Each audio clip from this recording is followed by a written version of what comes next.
Bismillahirrahmanirrahim. Assalamualaikum warahmatullahi wabarakatuh. Alhamdulillahi rabbil alamin.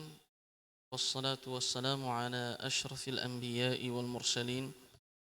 Nabiina Muhammadin wa ala alihi wa sahbihi wa man sara ala darbihi wa nahjihi wastanna bisunnatihi ila yaumiddin. Allahumma salli wa sallim wa barik wa zid wa an'im على حبيبنا المصطفى ورسولنا المجتبى محمد ابن عبد الله صلوات الله وسلامه عليه أما بعد. Pertama-tama segala puji hanya milik Allah Subhanahu wa taala. Salawat serta salam semoga selalu tercurahkan kepada nabi kita Nabi Muhammadin sallallahu alaihi wasallam, dan semoga tercurahkan pula kepada segenap keluarganya yang beriman, pada sahabat-sahabatnya dan kepada para pengikutnya hingga akhir zaman. Dan semoga Allah Subhanahu wa taala menjadikan kita semua sebagai pengikut setianya Rasulullah sallallahu alaihi wasallam. Alhamdulillah teman-teman, pada kesempatan kali ini insyaallah taala kita akan uh, melakukan talabul ilmi, mengkaji kitab, membedah kitab, yaitu kitab tentang panduan lengkap fikih puasa Ramadan. Panduan lengkap fikih puasa Ramadan. Kitab ini adalah ringkasan, terjemahan, kemudian ringkasan dari kitab aslinya, yaitu Al-Jami' Al-'Am fi Fiqhi Shiyam. Artinya panduan lengkap fikih puasa, yang ditulis oleh Syekh Muhammad bin Ali Al-Halawah hafizahullah taala, salah satu ulama di Mesir. Dan alhamdulillah saya pribadi Allah izinkan untuk bisa mempelajari kitab ini langsung di daurah bersama beliau, dan akhirnya mendapatkan sanad. Dan insyaallah taala kajian kita, daurah kita pun akan kita turunkan sanad itu yang bersambung langsung kepada penulis kitab ini, Syekh Ali Al-Halawah. Dan mungkin di awal saya akan menyebutkan beberapa aturan di kajian kita ini, di daurah kita pada kesempatan kali ini. Insyaallah pertemuannya kurang lebih 11 sampai 12 pertemuan. Insyaallah akan selesai di tanggal 6 Mei, Maret, 6 Maret. Jadi hanya 11 atau 12 pertemuan. Dan setiap pertemuan kita membahas beberapa tema yang sudah kita share di grup. Dan nanti setiap kali pertemuan itu kita akan share pertanyaan-pertanyaan, sehingga teman-teman bisa menjawab pertanyaan-pertanyaan jika sudah di-share. Dan batas waktu menjawab pertanyaan-pertanyaan itu adalah sebelum waktu daurah yang berikutnya datang. Kan kita Senin, Rabu, Jumat.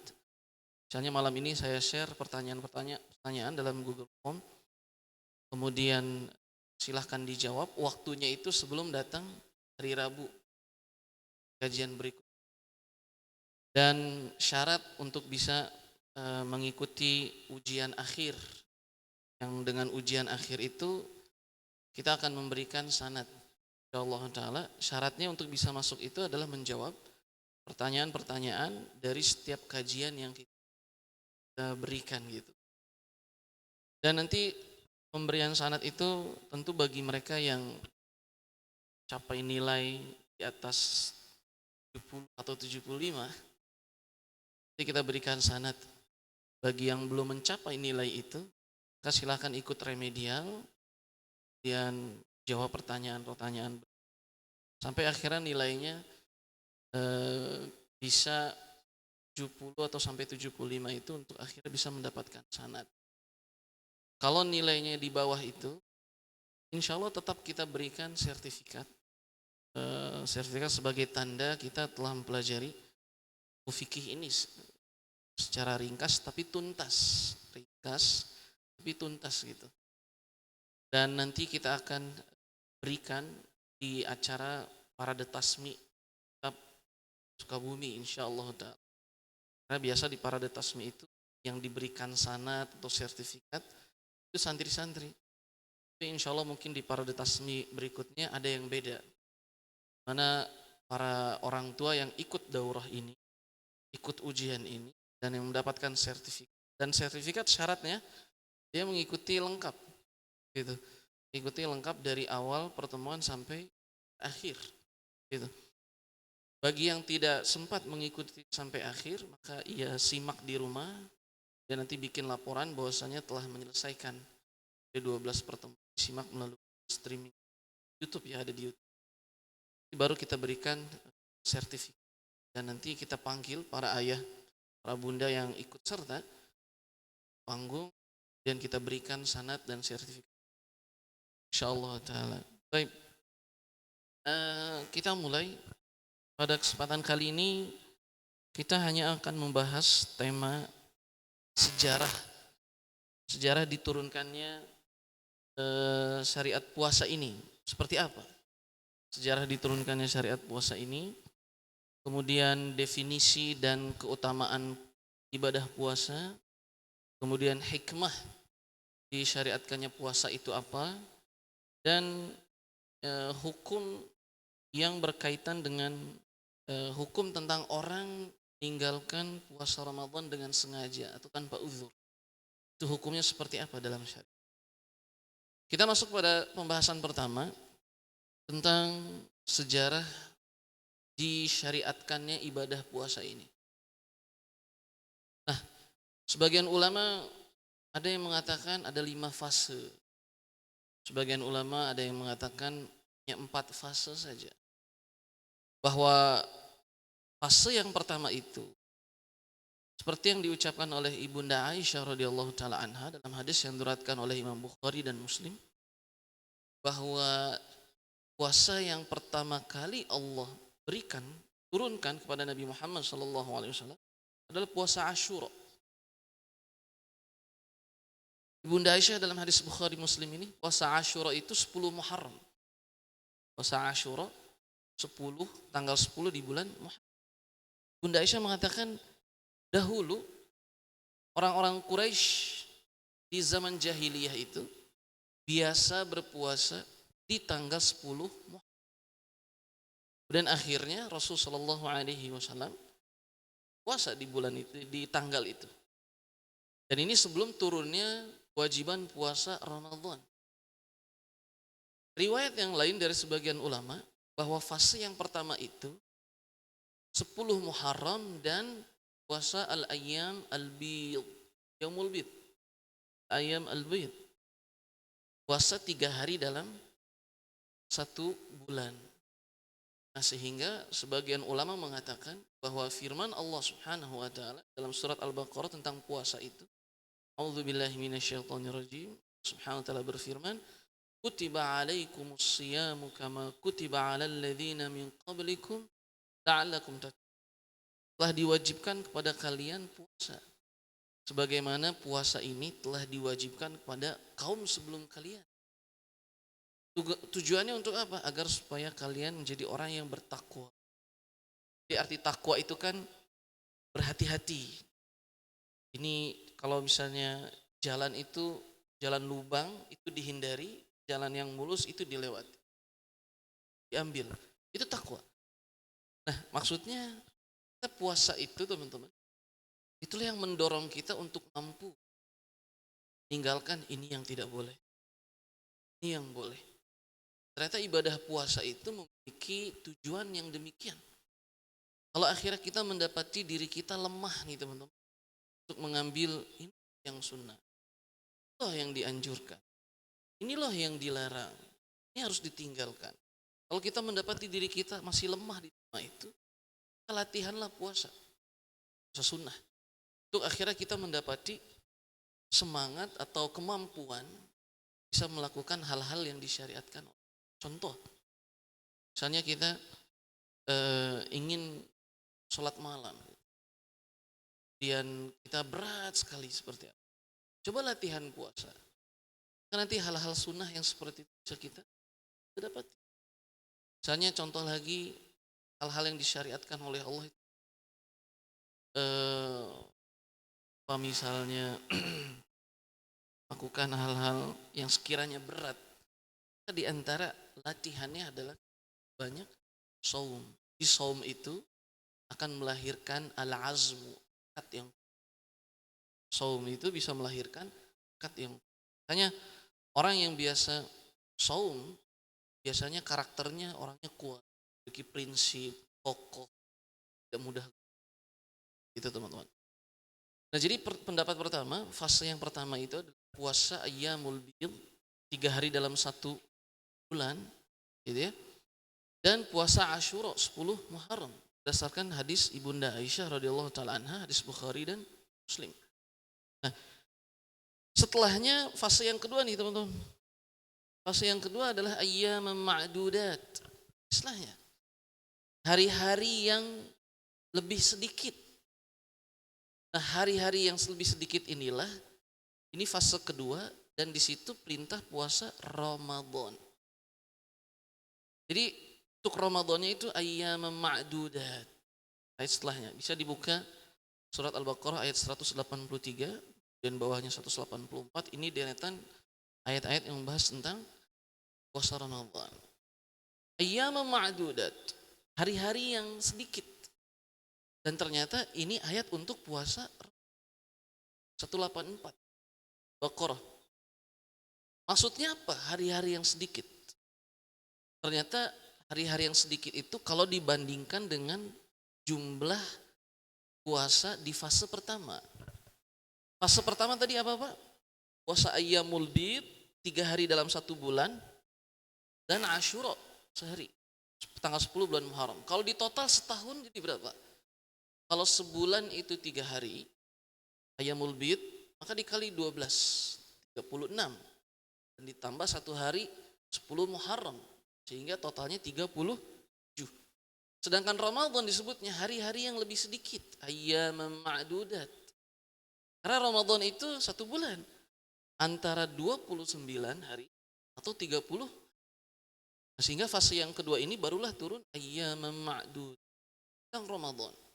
Dan Ramadan yang jumlahnya lebih sedikit gitu. Nah, akhirnya di tahap kedua ini puasa Ramadan itu wajib. Puasa Ramadan itu wajib. Kemudian fase yang ketiga adalah Allah berikan takhir, pilihan. Fase yang ketiga Allah berikan pilihan.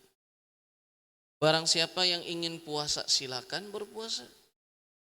Barang siapa yang memilih untuk tidak puasa Ramadan silahkan juga sekalipun dia mampu. Firman Allahnya tentang ini apa? Ayat setelahnya. Wa 'alal ladzina yutiqunahu fidyatun ta'amu miskin. Dan bagi mereka-mereka yang sebenarnya mampu untuk berpuasa Ramadan, mereka diberikan pilihan untuk tidak berpuasa, tidak apa-apa diganti dengan fidyatun ta'amu miskin, bayar fidyah. Fase yang ketiga. Yang mampu puasa Ramadan silahkan kata Allah. Dan yang tidak ingin puasa Ramadan bukan karena sakit, silahkan juga tapi diganti dengan fidyah. Lihat bagaimana Allah mentahapi kaum muslimin awal, orang-orang Arab saat itu. Karena memang puasa itu bukan hal yang mudah bagi mereka. Suatu hal yang baru bagi mereka ini. Puasa, menahan diri tidak makan, tidak minum dari subuh hari sampai maghrib. Gitu. Nah, setelah fase yang ketiga itu Allah kasih keringanan gitu ya. Datang fase yang keempat. Fase yang keempat itu Allah menghapus keringanan tadi, fidyah tadi. Allah hapus. Allah ganti dengan seluruhnya wajib berpuasa. Allah ganti dengan firman Allah Subhanahu wa taala, "Faman syahida minkum syahra falyasum." Siapa saja di antara kalian yang telah melihat bulan, maksudnya bulan di sini adalah hilal Ramadan, maka baginya berpuasa. Jika sudah ada orang yang mengatakan saya melihat hilal, semuanya wajib berpuasa. Cuman teman-teman, di fase ini model puasanya masih unik. Apa itu? Bagi ia yang tertidur di waktu maghrib, maka tidak boleh makan, tidak boleh minum, tidak boleh mendatangi istrinya, dan tidak boleh sahur, dan besoknya tetap wajib puasa. Kisahnya dalam hadis Bukhari, hadis sahih kisahnya Qais bin Surmah Al-Ansari, sahabat Rasul di Madinah dari kalangan Ansar. Qais bin Surmah Al-Ansari. Tidak pertanyaan tuh, siapa nama sahabat dari kalangan Ansar gitu ya. Ini soalnya udah dibocorin nih. Siapa sahabat dari kalangan Ansar yang menjadi sebab turunnya fase kelima. Ini kan kita masih di fase keempat nih ya. Fase keempat tuh semua wajib puasa tapi caranya unik. Apa itu? Yang tidur di waktu maghrib, dia tidak boleh berbuka. Udah masuk waktu malam, maghrib itu kan pengganti siang dan malam. Maka dia tidak boleh makan, tidak boleh minum, kemudian tidak boleh mendatangi istrinya, dan tidak boleh sahur, karena itu masih satu malam. Tidak boleh di satu malam itu lakukan hal-hal tadi. Dan besoknya wajib berpuasa. Nah, Qais bin Surmah Al-Ansari ini, saat pulang dari kebunnya, seorang petani dari kalangan Ansar. Dia bertanya kepada istrinya, "Wahai istriku, adakah makanan untuk buka puasa kita hari ini?" Sore hari petani baru pulang dari sawahnya, dari ladangnya. Istrinya berkata, "Wahai suamiku, tidak ada makan. Biarkanlah aku keluar sejenak untuk aku beli makanan dan seterusnya untuk buka puasa kita hari ini." Akhirnya istrinya Qais bin Surmah ini cari makanan untuk buka. Saat istrinya pulang, istri langsung berkata, "Waihak anta ya Qais, celaka Anda wahai Qais. Anda tertidur, sedangkan ini waktu maghrib sudah tiba. Anda tidak boleh makan, tidak boleh minum, tidak boleh mendatangi istri. Malam nanti sahur tidak boleh. Besok Anda wajib puasa." Nah, Qais bin Surmah ketiduran ternyata saat menanti istrinya pulang itu. Qais bin Surmah capek luar biasa dari ladang, ketiduran. Istrinya datang saat itu sudah maghrib. Kira Qais tidak bisa makan dan minum. Lalu dia pulang itu dengan keadaan yang sudah haus, sudah lapar, bertanya kepada istrinya, "Ada makanan buat buka kita nih?" Nah, tidak ada. Dan ternyata dia tidur pula lagi. Akhirnya besok harinya, mau gak mau dia masih harus berpuasa. Akhirnya saat dia berpuasa, pergi ke ladangnya. Dan ternyata gak lama dari itu di siang hari, dapati Qais bin Surmah itu bisa ya di ladangnya. Akhirnya dibawalah berita ini kepada Rasul Shallallahu Alaihi Wasallam. "Ya, Qais bin Surmah, dia pingsan. Kenapa? Karena kemarin pas maghrib dia tidur." Ini kisah sahih teman-teman. Kisah yang sama terjadi juga dengan Umar ibn Khattab radhiyallahu taala anhu. Umar ibn Khattab pun beliau tertidur teman-teman. Menjelang maghrib sampai akhirnya datang maghrib, Umar ibn Khattab radhiyallahu taala anhu dia tidur. Akhirnya saat dia tertidur dan dia bangun, tidak boleh makan, tidak boleh minum, tidak boleh mendatangi istrinya. Tapi Umar saat itu ingin mendatangi istrinya. Dan kata istrinya Umar, "Hai Umar, tidak boleh. Ini puasa tidak boleh, Anda tertidur di waktu maghrib tadi." Kata Umar, enggak. Saya akan melakukannya." Akhirnya itu Allah turunkan firman-Nya dalam surat Al-Baqarah itu, "Alimallahu annakum kuntum takhtanuna fataba alaikum wa afa ankum." Allah itu telah mengetahui bahwasanya kalian itu melakukan hal-hal tadi.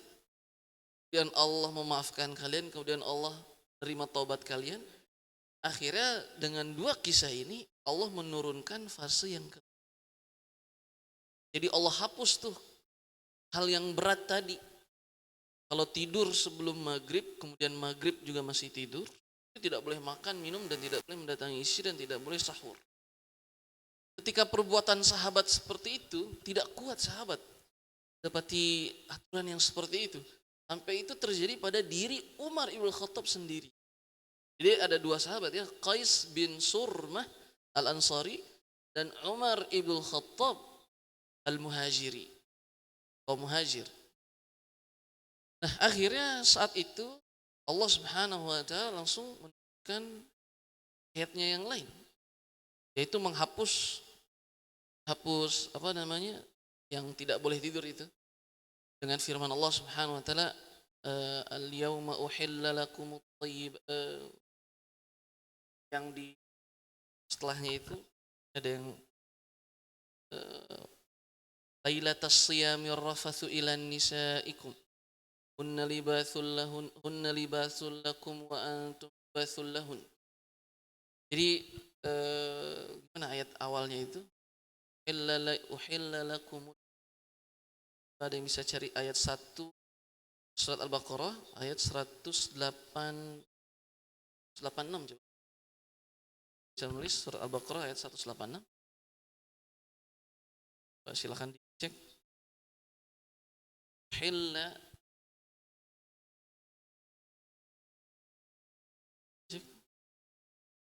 tegar mungkin.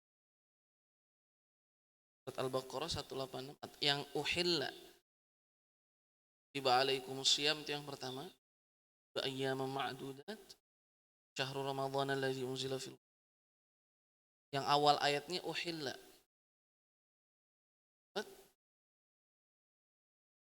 Uhilla lakumul lailatas siyamir rafathu ila nisaikum. Malam Allah ayat berapa itu, Pak? 187. Dengan ayat ini Allah hapus yang berat tadi itu. Dan Allah sebut bahwasanya malam Ramadan itu Allah halalkan untuk makan, minum, kemudian datang kepada istri sampai akhirnya datang waktu fajar. Akhirnya Allah hapus tuh yang berat tadi. Hingga fase kelima ini seperti yang kita rasakan hari ini sampai hari kiamat. Fase yang kelima itu puasa seperti yang kita rasakan ini hari kiamat gitu. Nah, jadi ini kisah tentang sejarah diturunkannya syariat puasa. Sejarah diturunkannya syariat puasa. Berikutnya kita membahas tentang definisi dan keutamaan puasa. Nah, kita lihat nih Pak, arti puasa itu apa sih? Gitu. Kalau Ramadan itu sendiri, Ramadan disebut dengan Ramadan karena dia akar katanya dari kata romdo. Romdo itu artinya adalah musim panas. Tempat yang panas, musim waktu yang panas sebutnya romdo. Makanya Ramadan itu musim panas di sana. Itu Ramadan, tentang Ramadan. Kenapa disebut dengan Ramadan? Karena akar katanya itu ramdo, yang artinya adalah waktu yang panas. Karena bulan Ramadan itu musim panas di sana. Nah, adapun puasa teman-teman, definisi atau arti puasa itu secara bahasa dia menahan. Secara bahasa artinya menahan. Dan secara bahasa yang kedua, puasa artinya adalah tidak berbicara. Di kata puasa itu as-saumu atau as-siyamu itu secara bahasa memiliki dua makna. Pertama menahan, yang kedua tidak berbicara. Nah, kalau kita sudah paham arti saum, siyam, puasa itu adalah ini, maka itulah potret puasa Rasulullah SAW dan potret puasanya kaum muslimin. Dia banyak menahan dirinya dari hal-hal yang sebelumnya diperbolehkan, makan, minum, istri dan seterusnya. Itu kita tahan dari syahwat-syahwat dan seterusnya. Itu di saat puasa itu harus terjadi al-habsu, menahan dari itu semua. Dan yang kedua, inspirasinya tidak banyak berbicara. Tidak banyak berbicara karena seperti yang diucapkan oleh kisahnya Maryam dalam Al-Quran itu ayat 26, faquli inni nadartu lirrahmani sawma falan ukallima al-yawma insiya. Saat itu Allah mengasih tahu kepada Maryam, jika nanti ada orang yang bertanya kepadamu, katakanlah kepada orang itu, sungguhnya aku telah nazar kepada Allah yang Maha Rahman untuk melakukan apa? Saum. Apa itu saum? Falan ukallimal yauma insiya. Hari ini aku tidak berbicara kepada siapapun. Sehingga secara bahasa saum itu artinya tidak bicara. Nah, Imam Ahmad bin Hambal rahimahullah ta'ala mengatakan bahwa orang-orang soleh terdahulu biasa menghabiskan waktu puasanya, waktu Ramadannya itu dengan duduk-duduk di masjid, lakukan zikir kepada Allah, nyebut nama Allah Subhanahu wa taala, baca Al-Qur'an. Nah, jadi ucapan-ucapan kita itu diganti teman-teman dengan zikir dan dengan membaca Al-Qur'anul Karim, ganti dengan berdoa kepada Allah Subhanahu wa taala. Itu inspirasinya, pelajarannya. Saat puasa itu memiliki arti tidak berbicara, artinya banyak bicara kita itu diganti dengan hal-hal yang lebih bermanfaat lagi. Zikir, berdoa, baca Quran, mengajarkan orang kebaikan, mengajarkan Quran, mengajarkan Islam, dakwah dan seterusnya. Maka itulah isi puasa kita. Adapun secara istilah, seperti yang sudah kita tahu bahwa puasa itu menahan diri dari segala hal yang bisa membatalkan puasa, berawal dari waktu fajar subuh dan berakhir di waktu maghrib. Gitu. Jadi kita lakukan puasa ini menahan diri dari hal-hal yang bisa membatalkan puasa kita dari waktu fajar subuh sampai terbenamnya matahari. Dan kesempurnaan puasa itu dengan meninggalkan hal-hal yang makruh dan tidak melakukan amalan-amalan yang haram. Itu kesempurnaan puasa. Meninggalkan hal-hal yang makruh dan tidak melakukan amalan-amalan yang haram. Nabi SAW bersabda dalam hadis Bukhari, "Man lam yada' qaul az-zuri wal 'amala bihi, falaysa lillahi hajatun fi an yada'a ta'amahu wa syarabahu."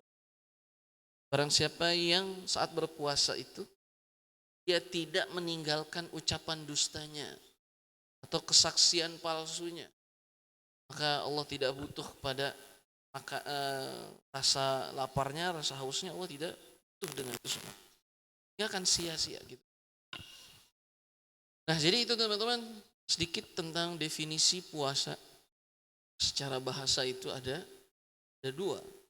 Dan dari dua hal tadi kita mendapatkan inspirasi puasa kita itu harus seperti apa. Menahan diri dari hal-hal yang tidak berguna. Kemudian yang kedua, lebih banyak diam, tahan dari berbicara. Kita ganti dengan zikir, doa, baca Quran. Tapi bukan berarti akhirnya kita tidak berbicara sama sekali. Berarti demikian. Tapi teman-teman, kita sudah membahas tentang sejarah disyariatkannya puasa.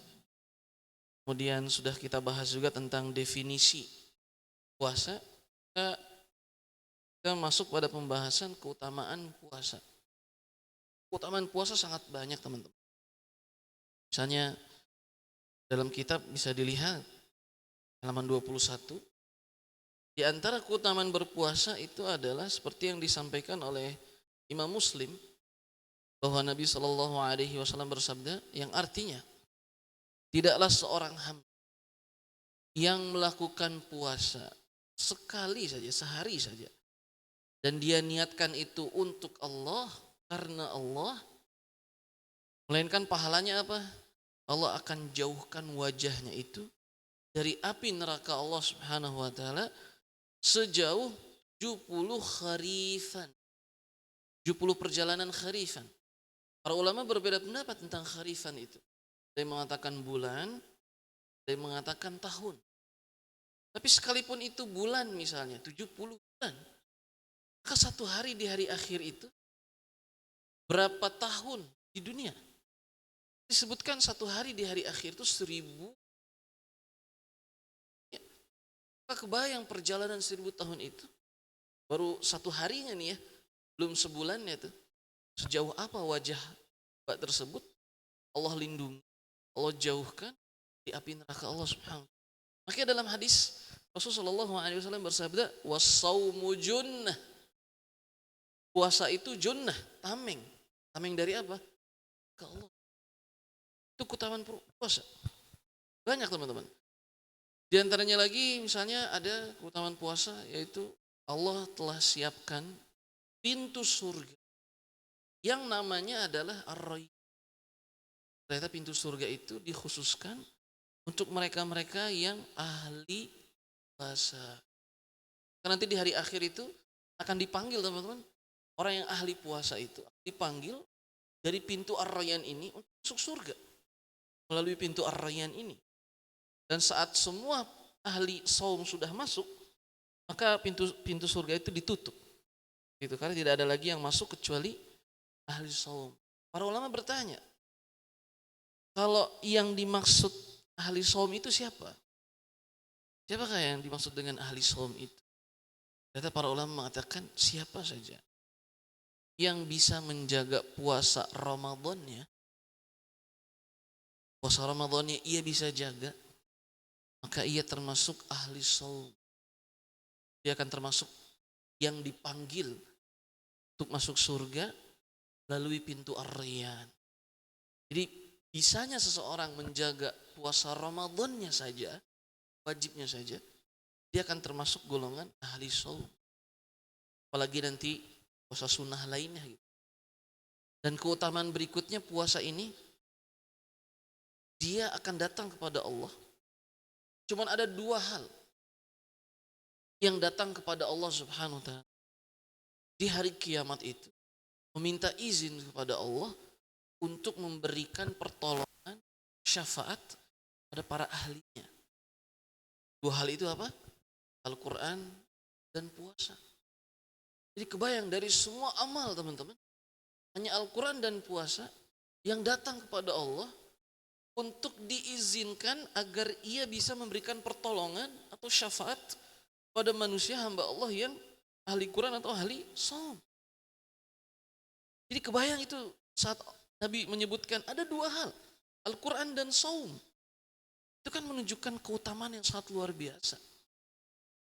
Seorang saat di dunia menjaga Qurannya, setidaknya dia membaca. Jadi kan ada keutamaan lagi tuh Quran. Derajat kita itu, tingginya derajat kita di surga itu tergantung ayat yang jadi. Bayang teman-teman. Maka puasa juga demikian. Semakin kita banyak melakukan puasa karena Allah Subhanahu wa ta'ala, itu puasa akan datang.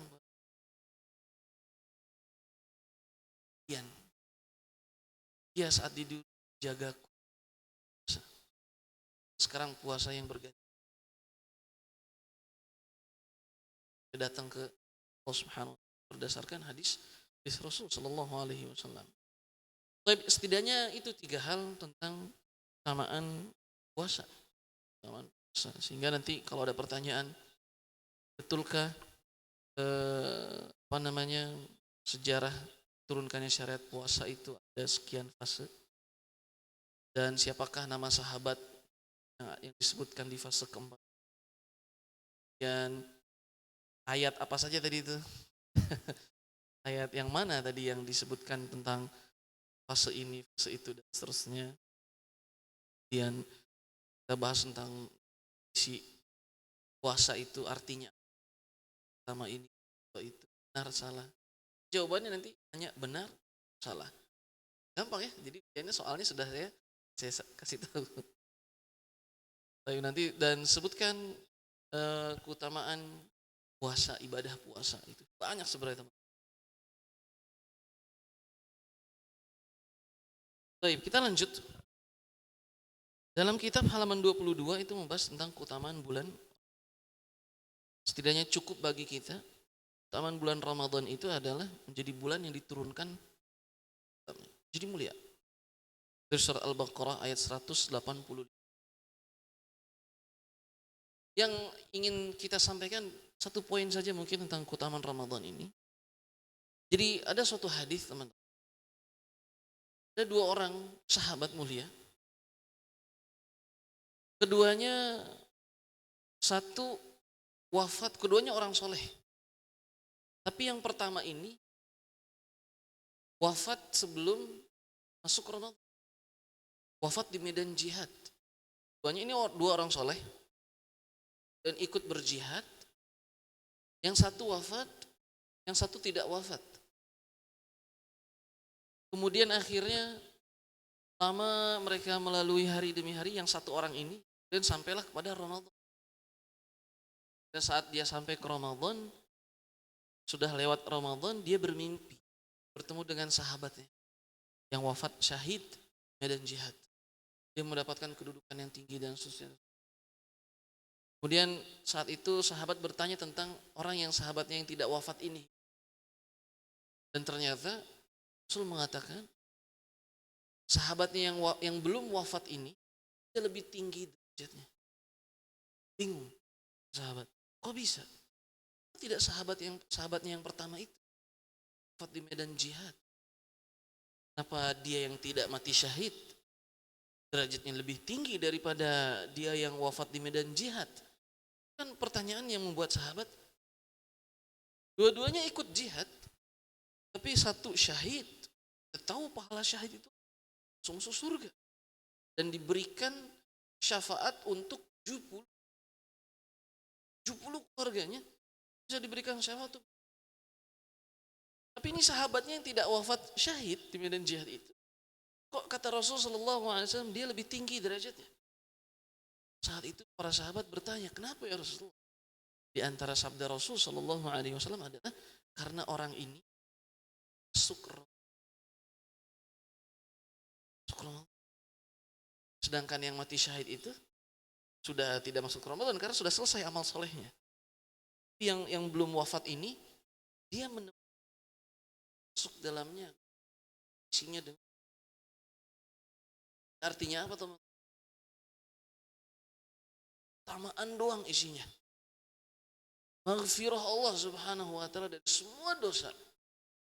Shoma Ramadhana ihsaban lahu ma taqaddama. Bahkan di sini nih halaman 23 dalam kitab hadis Bukhari 2790. Rasul sallallahu alaihi wasallam bersabda. Ya teman-teman. Barang siapa yang beriman kepada Allah dan kepada Rasulnya, kemudian ia mendirikan sholat, kemudian ia puasa Ramadan, kana haqqan 'ala Allahi an yudkhilahul jannah. Wajib bagi Allah masukkan orang ini dengan 4 amal tadi surga Allah. Siapa yang beriman kepada Allah, beriman kepada Rasulnya, mendirikan sholat 5 waktu dan puasa Ramadan, shoma Ramadan, wajib bagi Allah untuk masukkan surga. Dan cukuplah ini menjadi keutamaan Ramadan saat Rasul berikan komentar kepada 2 sahabat yang ternyata yang masuk lebihi derajat syahid. Dan Allah jadi alhamdulillah. Baik teman-teman, definisi dan keutamaan puasa kita sampaikan. Keutamaan Ramadan juga sudah kita sampaikan. Tinggal ada 2 poin lagi, yaitu apa sih hikmah syariatkannya puasa. Ini dalam kitab halaman 25 disebutkan hikmah disyariatkannya ibadah puasa. Yang sangat menarik buat inspirasi mungkin kita ini tersentuh hati kita. Itu pada poin yang poin nomor 2 teman-teman. Untuk membuat jiwa ini merasakan lapar, haus, agar bisa merasakan keadaan orang-orang fuqara dan miskin. Nah, ternyata hikmah yang sangat menyentuh itu adalah ibadah Ramadan ini tujuannya adalah agar kita semua bisa merasakan rasanya orang-orang fuqara dan miskin. Saat kita di siang Ramadan perut kita sakit, ingin makan tapi tidak bisa. Itu yang dirasakan oleh para miskin di luar Ramadan. Mungkin kita kehausan, lapar yang sangat. Mungkin itu yang dirasakan oleh kaum fuqara dan masakin.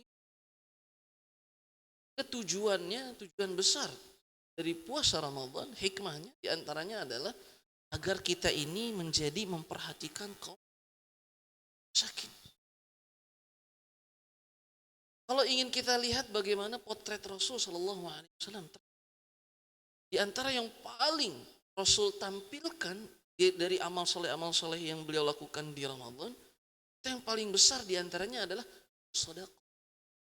Ibunda Aisyah radhiyallahu taala anha sampai bilang, "Kana Rasulullah sallallahu alaihi wasallam ajwadan nas." Sallallahu alaihi wasallam itu yang paling dermawan. Ini di luar Ramadan. Dan kalau beliau masuk ke Ramadan, itu akan menjadi lebih dermawan. Sedekahnya, memberinya lebih.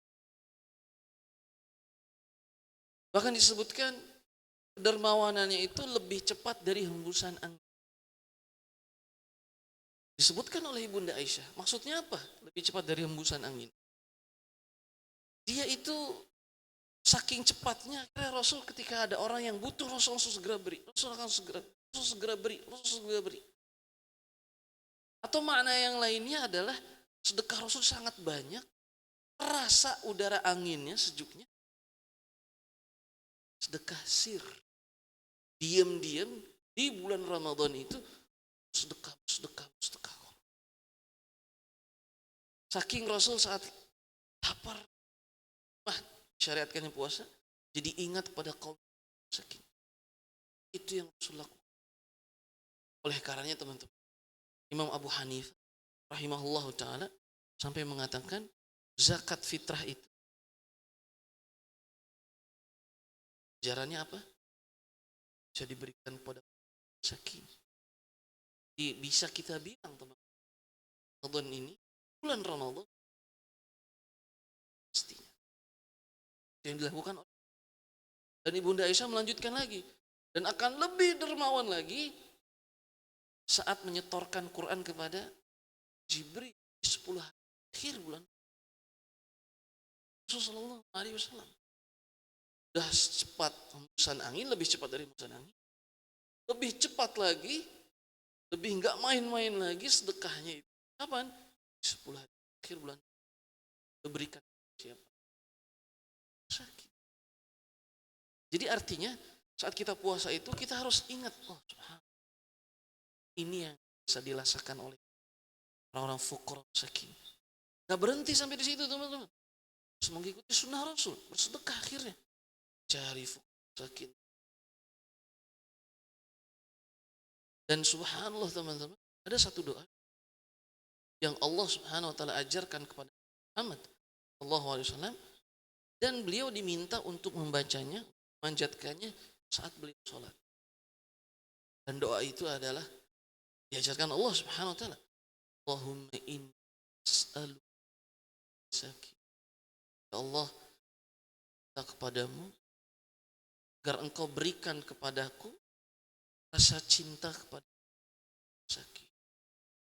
Bayang teman-teman, itu kan kepada sallallahu alaihi wasallam kita untuk dipanjatkan saat sholat. Kita tahu para ulama berkata, barang siapa yang ingin Allah berbicara kepadanya, maka bacalah Quran. Dan barang siapa yang ingin dia berbicara kepada Allah, sholat. Di antara doa, bicaralah doa ini. Allah, dan diriku cinta kepada sakit. Dijadikan doa Allah subhanahu wa ta'ala yang harus dibaca, yang dipinta untuk dibaca saat sholat. Waktu yang. Jadi teman-teman, Imam Abu Hanifah pun demikian pada. Nah ini diantara hikmah agar kita ini memperhatikan fuqara masakin dan tidak berhenti perhatian kita kepada fuqara masakin di bulan Ramadan. Terus berlanjut. Di antara berikutnya, untuk mempersempit, hikmah berikutnya untuk mempersempit jalannya syaitan yang masuk dari maksudnya mempersempit jalannya syaitan, artinya adalah agar syaitan tidak mudah menggoda kita. Hanya di antara pesan Nabi kepada para pemuda yang belum menikah, jika kalian belum bisa menikah, alaikum bisiyam, hendaknya kalian itu melakukan saum, fa innahu lahu wija. Karena puasa itu bisa membentengi diri kalian dari godaan syaitan yang bisa menjuruskan pada nafsu yang membuat celaka. Puasa, disuruhnya puasa. Karena untuk mempersempit godaan-godaan syaitan. Saat seorang sudah masuk usia nikah tapi belum, kata Rasul, perbanyak puasa. Dan puasa itu bisa mengendalikan dirinya untuk tidak jatuh kepada hawa nafsu yang sekarang Allah Subhanahu wa taala. Baik. Pembahasan yang terakhir, teman-teman. Pembahasan yang terakhir adalah hukum meninggalkan puasa Ramadan tanpa ada uzur. Pada uzur syar'i. Bisa dibuka kitabnya halaman 27. Adapun hukum puasa Ramadan sudah kita ketahui, wajib. Hukum puasa Ramadan adalah wajib. Ini termasuk salah satu dari rukun Islam yang 5. Gitu. Islam, bunyal Islamu ala khamsin. Islam itu dibangun di atas 5. Kalau satunya tidak ada, runtuh Islamnya. Gitu. Sehingga puasa Ramadan itu adalah wajib. Ramadan adalah wajib. Adapun hukum meninggalkan puasa Ramadan tanpa ada uzur, ini sangat mengerikan sekali. Sangat mengerikan sekali ucapan-ucapan para ulama tentang orang yang memang sengaja meninggalkan puasa Ramadan tanpa ada uzur. Dan contoh, Imam Az-Zahabi rahimahullah ta'ala berkata, bagi orang-orang yang beriman telah ditetapkan bahwa meninggalkan puasa Ramadan tanpa ada uzur itu adalah perbuatan yang lebih buruk dan lebih besar bahayanya dari dosa zina dan pecandu khamr. Bahkan bagi orang-orang beriman bahwa keislaman orang yang tidak berpuasa di siang Ramadan tanpa ada uzur itu diragukan keislamannya. Dan orang beriman berprasangka bahwa ia adalah orang munafik. Ini disebutkan dalam kitab Al-Kabair. Kabair itu dosa-dosa besar. Yang meninggalkan puasa Ramadan tanpa ada uzur itu termasuk dosa-dosa besar. Dan lebih berat dari perzinahan. Dan lebih berat lagi dari pecandu. Kita lihat nih teman-teman, sebagai penutup, lihat hadis Nabi SAW. Hadis Nabi yang diriwayatkan oleh Imam Ibnu Hibban, Imam Al-Hakim, Imam Ibnu Khuzaimah, dan disahihkan oleh Syekh Albani di kitabnya Sahih Targhib wa Tarhib. Apa hadisnya? Dalam kitab halaman 27. Hadisnya adalah dari Abi Umamah Al-Bahili radhiyallahu taala anhu. Dia berkata, aku telah mendengar Rasulullah SAW bersabda. Apa sabdanya? Ketika aku bermimpi, aku melihat ada 2 orang yang mendatangiku. Rasulullah SAW bermimpi. Ada 2 malaikat yang mendatangi Rasul. Kemudian keduanya memegang lenganku, lengan Nabi. Kemudian mereka berdua membawaku ke gunung yang terjal. Di depannya gunung, kemudian jurang. Sangat terjal. Kemudian mereka berkata kepadaku, naiklah, naiklah. Minta Nabi SAW untuk naik ke gunung itu. Kemudian kata Nabi SAW, ketika aku sampai di atas gunung, tiba-tiba aku mendengar suara yang sangat keras. Teriakan suara yang sangat keras. Aku pun bertanya pada 2 orang itu, 2 malaikat tadi, suara apakah ini? Kata Nabi SAW. Kemudian kata Nabi, mereka menjawab, ini adalah teriakannya penghuni neraka. Kemudian mereka membawaku lagi melanjutkan perjalanan. Kata Nabi SAW. Tiba-tiba aku melihat ada orang yang digantung dengan mata kakinya terjungkir.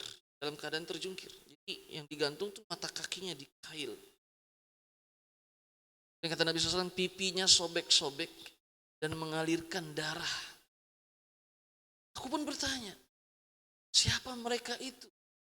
Digantung dalam keadaan terjungkir, mata kakinya yang jadi pusat. Mata kaki itu kalau kena batu saja, pusing saja, sakitnya sangat luar biasa. Ini menjadi pusat dia gantung.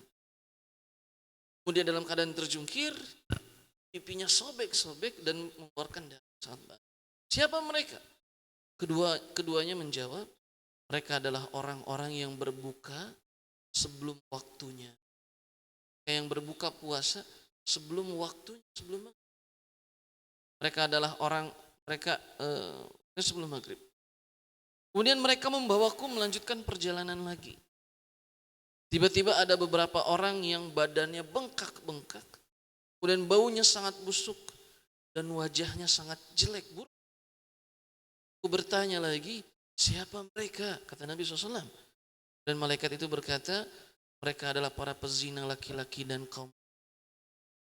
Di sini disebutkan tentang teriakan penghuni neraka dan balasan orang yang batalkan puasanya tanpa uzur syar'i di siang Ramadan. Dan untuk mereka balasan mereka yang melakukan perzinahan dari kaum. Semoga Allah Subhanahu wa taala selamatkan kita semua dari perbuatan-perbuatan yang dilarang dalam agama ini. Allahumma amin. Baik teman-teman, itu pertemuan pertama kita, alhamdulillah. Sudah kita bahas tentang sejarah syariatkannya puasa pada 5 fase dan ada model-modelnya, kisah-kisah sahabatnya. Dan sudah kita bahas juga tentang definisi puasa dan keutamaan puasa, keutamaan bulan Ramadan. Sudah kita bahas juga tentang hikmah disyariatkannya puasa dan hukum meninggalkan puasa Ramadan tanpa. Alhamdulillah, ini pertemuan pertama kita, mungkin cukup sampai di sini. Kita buka sesi tanya jawab mungkin ya teman-teman. Ya, waktu 5 menit. Saya di 9 insyaallah. Bagi teman-teman yang ada di online maupun di online yang ingin, silakan bisa. Ya kan teman-teman? Silakan Ustaz Tegar. Mana? Oh, coba mangga.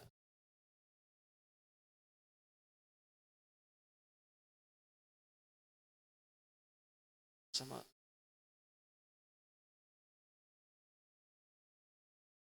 Oh, mangga. Oh, ya. Silakan Pak Nunu pada Pak Nugraha yang sudah angkat. Baik, bismillahirrahmanirrahim. Assalamualaikum warahmatullahi wabarakatuh. Waalaikumsalam warahmatullahi wabarakatuh. Atas namanya, Allah membantu. Bismillah Ustaz, ini mengenai sedekah gitu, di bulan Ramadan. Katakanlah misalkan uang kita terbatas gitu. Uang kita terbatas, mana yang lebih afdol misalnya antara berwakaf dengan sedekah ke fuqara dan masakin? Bobotnya itu sama atau mana yang lebih utama di bulan Ramadan? Mana yang lebih afdol antara roh bulan Ramadan? Berwakaf Berwakaf atau bersedekah kepada fuqara dan masakin. berwakaf atau sedekah kepada orang yang sakit. Fuqara dan masakin. Oh, fuqara dan masakin. Ya, Tapi mana yang lebih afdal antara wakaf dan sedekah kepada orang fuqara masakin? Ada beberapa isi. Kadang kaitannya tentang mana yang lebih afdal itu ternyata dia konsepnya nisbi. Nisbi itu di momen ini yang lebih baik adalah A. Contoh kasusnya nih Pak, share dulu tentang sholat tahajud. Sholat tahajud itu memang sudah disebutkan bahwasanya afdolnya itu. Tapi ada kisah bahwa sahabat mulia Abu Bakar As-Siddiq tidak bisa terlebih dahulu. Ya ia Allah Ta'ala anhu salat tahajudnya itu sebelum sebelum salat tahajud. Dan adapun Umar ibn Khattab salat tahajud dia bisa tidur terlebih dahulu dan akhirnya bangun di sepertiga malam terakhir. Nah, di sini Imam Ibnu Rajab berkata, apakah Abu Bakar tidak tidur? Kan bahwasanya kita katakan bahwasanya Umar di afdal atau tidak afdal dilakukan oleh Imam Ibnu Rajab rahimah. Di sini kita mengetahui bahwa afdalnya itu tergantung si orang. Misalnya kalau kita orang yang sulit sekali bangun di sepertiga, maka yang afdalnya bagi dia adalah sholat tahajud. Saya susah bangun di YouTube.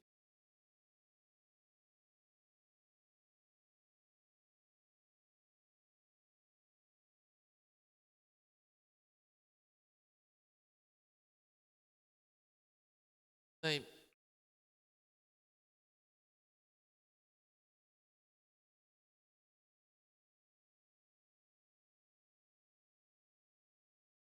Baik.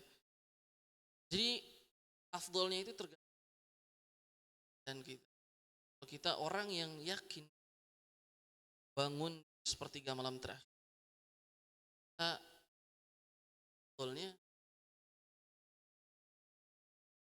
misalkan di sini wakaf sedekah pada orang-orang. Kalau misalnya kondisi kita saat itu yang sedang adalah dan sulitnya orang bisa berpartisipasi di afdol di uang. Tapi kalau ternyata kondisinya sakin sedang kita temui ini ada kesulitan, sakin dalam si hutang, bayar rumah sakit, atau tagihan dari biaya sekolah, atau dia sudah beberapa hari bisa makan. Saat yang kita hadapi adalah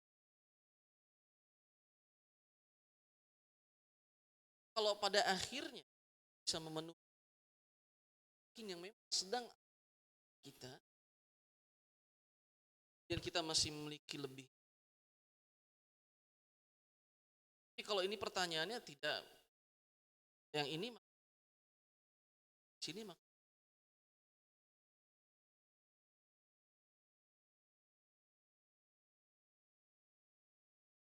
contoh kita di wakaf itu uang wakaf misalnya nih, dan yang di hadapan kita saat ini kesulitan sakin, tidak ada pikirkan afdal untuk memikirkan dan bisa jadi kecil amal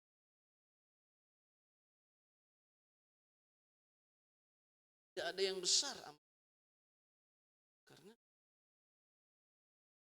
contoh kesulitan fukor sakin orang lain akhirnya kita berwakaf kan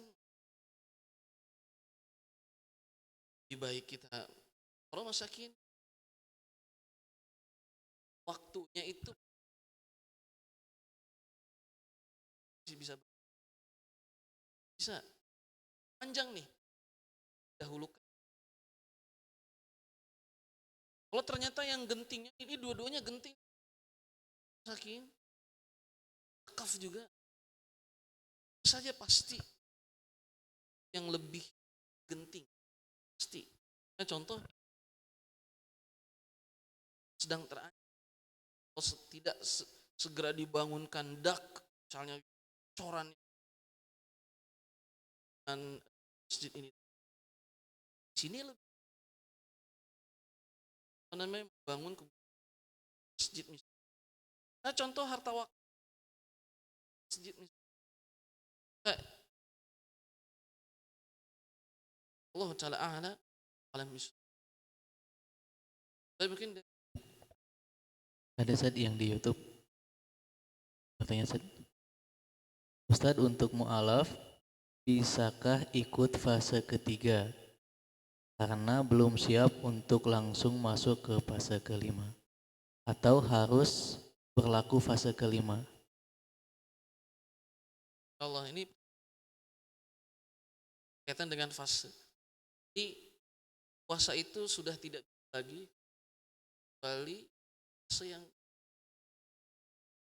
yang pertama tadi, fase yang kedua sedang berlaku dan fase yang ketiga itu fase yang ketiga terhapus fase yang keempat, dan fase yang keempat terhapus dengan fase yang dan sejak saat itu sampai kiamat puasa itu seperti fase yang. Adapun misalnya yang belum mampu melakukan usaha semaksimal jika kita lihat apakah kita bisa masuk ke dalam ada 5 golongan yang di puasa di siang Ramadan. Misalnya karena sakit, safar, sudah lanjut usia, pekerja berat. Nanti kita bahas di pembahasan berikutnya yang batalkan puasanya di siang hari. Ada uzur. Tapi sekalipun demikian untuk sekarang kita tidak bisa balik fase yang misalnya kita mau dan seterusnya. Bismillah. Coba seperti hal-hal yang bisa buatnya usaha terlebih. Doa kepada Allah dan aktivitasnya diganti. Allah Ta'ala.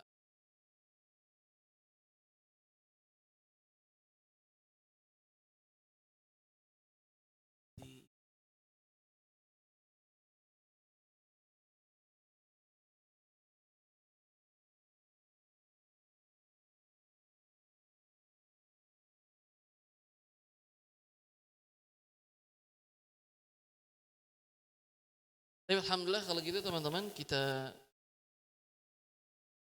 selesai sama-sama kita. Alhamdulillah kafaratul majlis. Alhamdulillah la ilaha astaghfir. Baik, jangan lupa. Wassalamualaikum warahmatullahi wabarakatuh.